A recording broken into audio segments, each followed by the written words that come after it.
ఖమ్మం నగరంలో నారీ శక్తికి వందనం పేరుతో మహిళా సింధూర్ యాత్ర ర్యాలీ చేపట్టారు. ఈ కార్యక్రమానికి ముఖ్య అతిథిగా బీజేపీ మహిళా మోర్చా రాష్ట్ర అధ్యక్షురాలు శిల్పారెడ్డి హాజరయ్యారు. మహిళా సింధూర్ ర్యాలీని పెద్ద ఎత్తున హాజరైన మహిళలు ప్రభాత టాకీస్ రామాలయం నుంచి టీటీడీ వరకు సాగిన ర్యాలీ పోలీస్ బందోబస్తు నడుమ కొనసాగింది. ఎటువంటి అవాంఛనీయ సంఘటనలు జరగకుండా పోలీసులు చర్యలు చేపట్టారు.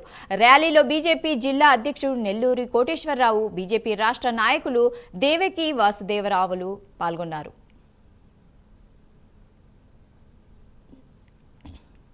ధర్మరక్షణ కోసం ఏదైతే ప్రాణాలను సైతం పణంగా పెట్టి ఆపరేషన్ సింధూర్ ద్వారా మన వీర జవాన్లకి అభినందనలు తెలపడానికి ఇక్కడ ఖమ్మం జిల్లాలో పెద్ద ఎత్తున మహిళలందరూ రావడం, దానికి నేతృత్వం వహించిన ఈ జిల్లా అధ్యక్షులు కోటేశ్వరరావు గారికి, వారి పూర్తి టీంకి అందరికీ ధన్యవాదాలు తెలుపుకుంటున్నాను.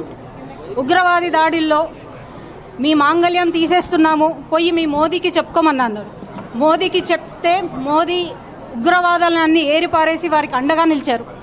ఏదైతే మహిళల సింధూరాన్ని వాళ్ళు తుడిచారో, అదే మహిళల ఎవరికైతే తుడిచారో ఆపరేషన్ సింధూర్ పేరుతో మొట్టమొదటిసారిగా చరిత్రలోనే ఇద్దరు మహిళల్ని, సోఫియా కురేషి, యోమికా సింగ్ గారిని ముందు పెట్టి నారీ శక్తి చేయగలుగుతారు, ఏదైతే మహిళల సింధూరం మీరు తుడిచారో అదే మహిళలు మిమ్మల్ని తుడిచేస్తారని ఒక సంకేతం